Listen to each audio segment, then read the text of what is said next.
So we encourage you, jump in it. Okay. Do you want to close out?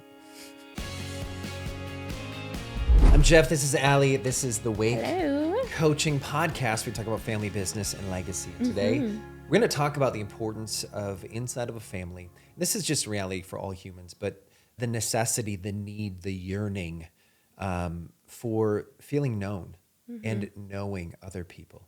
And so that relational component. So Allie, you're actually, we don't talk about this a lot, but you're a psych major. Like you have a degree in psychology. Don't be looking at me as some expert like in this we're area. sitting on this couch. This is kind of set up a little bit. Lay down. Yeah. Is this a little bit like a therapy session? Should I no, lay down? you're therapizing me. You're the therapist. You have the degree. All right. And so, but we're going to talk about the importance of it. Yeah. And so, from all your education. Okay, so I think this is one that is really key for us because we have a large family. Yeah. And so it's really easy. I mean, we talk about the kids like they're a herd, right? And then like they have to move as a herd. Like they have to be okay with kind of being a part of a larger group and going with the flow. And so that is in kind of this direct tension with this idea of each of the kids, though, being complete individuals, having different needs, being very different children, and needing to be known for who they are. And that's a really, really hard balance to strike, especially with a large family.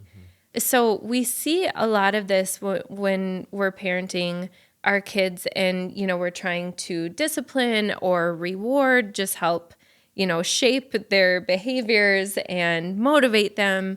And we quickly find as parents that one kid is not motivated in the same way as another kid, right? And we start realizing like we really need to understand their intrinsic motivations and what really gets them going to parent them well. Yeah.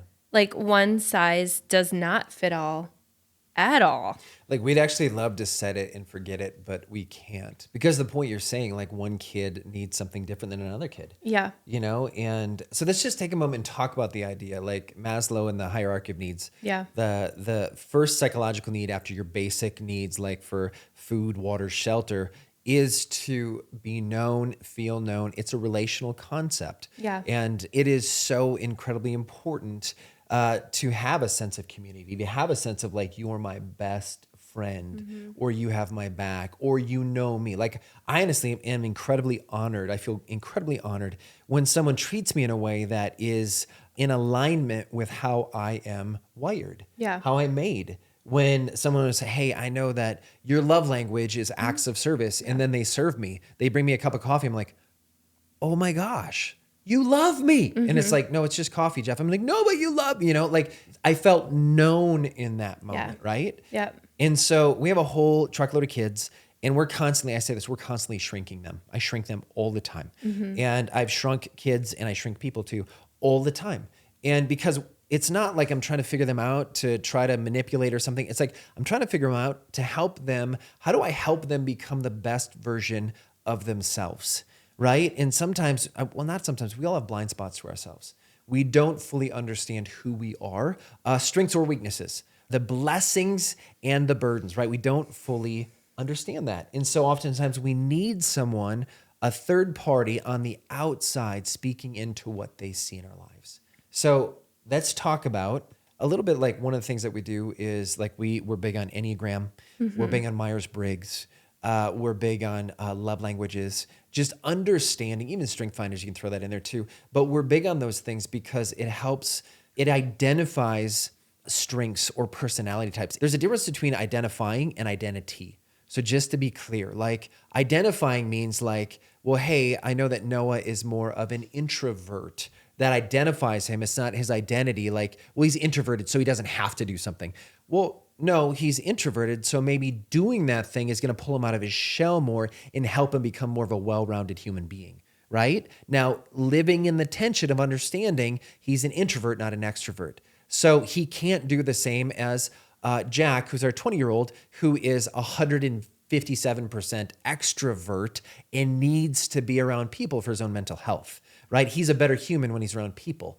So you really have to, am I right? Is that strong? You're just not letting me talk at all. Oh, I have something. Yeah.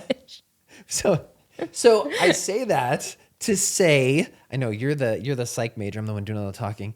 I say that to say this, like understanding your kid will help you parent them better Yes, and know them absolutely. better. So let's talk about Enneagram because like we know this and we've had to check ourselves. Like your tendency is going to be to parent based upon how you operate as a human, not how that kid operates. And like your kids will often be similar to you, but they're still different. And Correct. we've seen this like within our family because we have a blended family and you're parenting kids that are so different from anything you've ever been used to. Like 100%. my boys are so much more kind of like creative and abstract thinkers and like your biological children are not that way. And so you're like, not how do I creative. deal with this? Like, I don't They're understand. very logical. They're Right. very And I'm level-headed. like, They're very this like, was me as a kid. I get it. I Yes. got this one. yes. But so your tendency or your natural setting is going to be like your natural instinct is going to be to parent them based upon the way that you think and operate. And so you kind of have to like stop and check yourself at times like, am I doing what they need or what I would need? Yeah. And we've had to catch ourselves many times. And we had this with Noah. We're like, okay, Noah's graduating. Like, what is the right next step for him? And what, how do we help support him in like getting to the next step? And so we're going through this process and we really felt like whatever we were doing was just not working. And we realized like we're treating Noah how we would need to be treated, not him.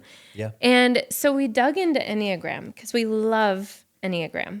It really talks about more like what are your internal needs and motivations as a person.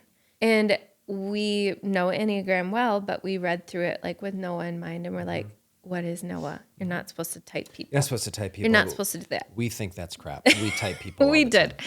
because it helped us because we're like, Yeah. okay, oh my gosh, that's so Noah. And then it talked about, like how this personality type acts in a time of stress and what they actually need. And we're like, we've been doing the opposite of what he actually needs. Yeah. And it was kind of sobering. Yeah. But it was also also- empowering because we're like, okay, now that we know this information, now that we know Noah, he's known to us, we can actually be strategic in how we support him to become his best version of himself. Yeah. Right? Yeah. Like we increased our knowledge ourselves. We knew him better. Now we can help him better. Yeah. And we were kind of holding his feet to the fire on something that we realized was like a little bit detrimental for him. And so we gave in and like he is a different kid. He's a totally different kid. He is so much where happier. before he felt totally just like it wasn't a strength area of his he felt totally piled on. Now he actually feels very empowered and he's owning his life and we're like, "Oh my gosh. Like it's so amazing. This is amazing." Right? Just because we increased our level of knowledge of him. And so one of the other like cues that we use to like stop and have a conversation about kids and what they need and they're probably not feeling known or seen or like getting what they need is when you just have constant like friction and pain points with that kid, right? Like they all take their turn. We all know what that's like, but you'll go through like a week or 2 week span where it's just like, what is up with them? They are driving me nuts or they're, having a lot of like Acting out in a crazy acting way. crazy. They're having issues at school, whatever it is. They all have their thing, but it will just start being like in your face constantly. And that is a cue to us. Like they are not getting what they need. What are they lacking? What are they missing? And oftentimes as a child, like we as adults can barely identify what it is like in ourselves. Like, hey, how you doing today? You miss anything? No, I'm fine. But like as a 7-year-old or a 10-year-old, there's very little chance that they're going to identify the problem. So we as an adult, as the parent, in knowing them and helping them to feel known, that's our job to help identify. And we can do that by, we can try to shrink them or we can bring them to the process and be like, hey, no, why are you acting that way? Now, why is this happening like this? Now, the last time you did this, it was because you were feeling this way. Are you feeling this way right now? Oh, you are. Okay. Okay, so what do you think would be a better way for you to communicate to us that you're feeling that way?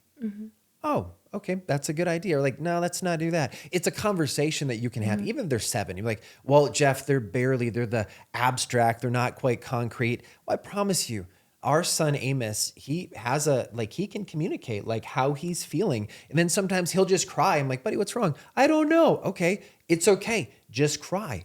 It's healthy to cry. It's an emotional release to cry that can help us get to what the problem might be.